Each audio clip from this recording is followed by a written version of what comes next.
पिछले कुछ दिनों से जब हमने महिलाओं के त्याग, उनके संघर्ष और उनके समर्पण पर बात की, तो हमारे पास पुरुष वर्ग के कई संदेश आए। उनका सवाल था, डॉक्टर साहब, आप हमेशा महिलाओं की बात करते हैं, लेकिन आज के समय में जो पुरुष वर्ग पर मानसिक दबाव, प्रताड़ना और यहाँ तक कि कुछ मामलों में आपराधिक हत्याओं जैसी घटनाएं सामने आ रही हैं, उस पर कोई खुलकर क्यों नहीं बोलता। मित्रों, एक संतुलित और स्वस्थ समाज वही होता है जो सिक्के के दोनों पहलुओं को देखे।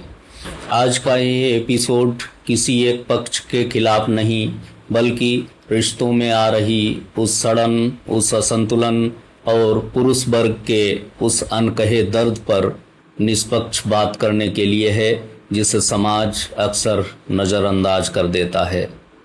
हम सब यह मानते हैं कि समाज में महिलाओं पर अतीत में बहुत अत्याचार हुए हैं और उन्हें सुरक्षा व सम्मान मिलना ही चाहिए, लेकिन इसका यह अर्थ नहीं है कि हर पुरुष अपराधी है या हर पुरुष का जीवन बहुत आसान है।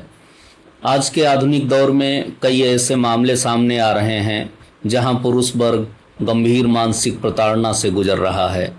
झूठे मुकदमों का डर, समाज में अपनी इज्जत खोने का भय और लगातार मिलने वाली मानसिक धमकियां, इन सब दबावों के कारण आज का पुरुष अंदर से घुट रहा है।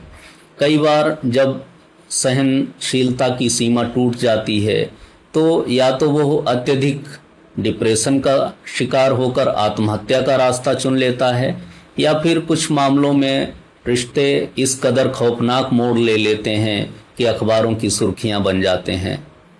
समस्या कहाँ है? समस्या इस सामाजिक मानसिकता में है कि मर्द को दर्द नहीं होता या पुरुष रो नहीं सकता। जब एक महिला दुखी होती है तो पूरा समाज उसके साथ खड़ा होता है। उसके आंसू पोंछने वाले 1000 लोग मिल जाते हैं, लेकिन जब एक पुरुष टूटता है, जब वो अपनी प्रताड़ना की कहानी दुनिया को बताना चाहता है, तो समाज या तो उस पर हंस पड़ता है या उसकी बात को गंभीरता से नहीं लेता। यही कारण है कि पुरुष अपने सारे दर्द, अपनी लाचारी, अपने अपमान को अपने सीने में दफना कर चुपचाप जीता रहता है। वो न घर में खुलकर रो सकता है, न बाहर किसी से कह सकता है। यह मौन प्रताड़ना किसी भी शारीरिक हिंसा से ज़्यादा भयानक होती है। कानून समाज की रक्षा के लिए बनाए जाते हैं, लेकिन जब कुछ लोग या कुछ परिस्थितियां उन कानूनों को हथियार के रूप में इस्तेमाल करने लगती हैं, तो न्याय व्यवस्था के सामने भी एक बड़ा संकट खड़ा हो जाता है। आज ज़रूरत इस बात की है कि हम लिंग के आधार पर नहीं, बल्कि मानवता के आधार पर न्याय करें। अपराध चाहे महिला करे या पुरुष, अपराध अपराध ही होता है। यदि कोई निर्दोष पुरुष सिर्फ इसलिए प्रताड़ित हो रहा है क्योंकि वो पुरुष है, तो यह हमारे सामाजिक ताने बाने की सबसे बड़ी विफलता है। तो इसका समाधान क्या है? पहला, एक दूसरे को समझना।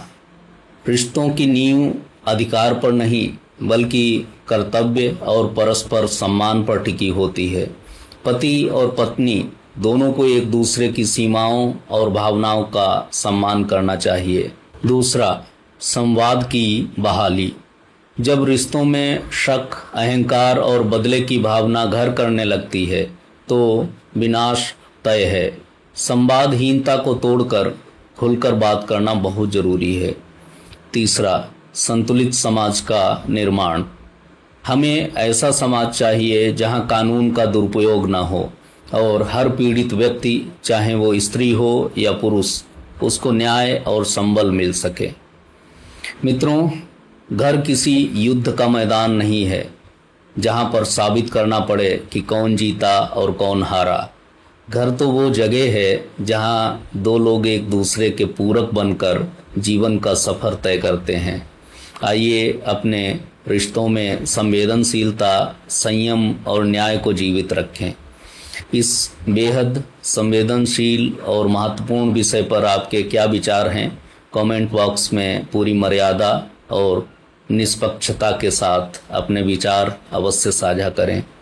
यदि यह संदेश आपको सही लगा हो तो इस वीडियो को शेयर करें, हमारे फेसबुक पेज को फॉलो और यूट्यूब चैनल को सब्सक्राइब करना ना भूलें।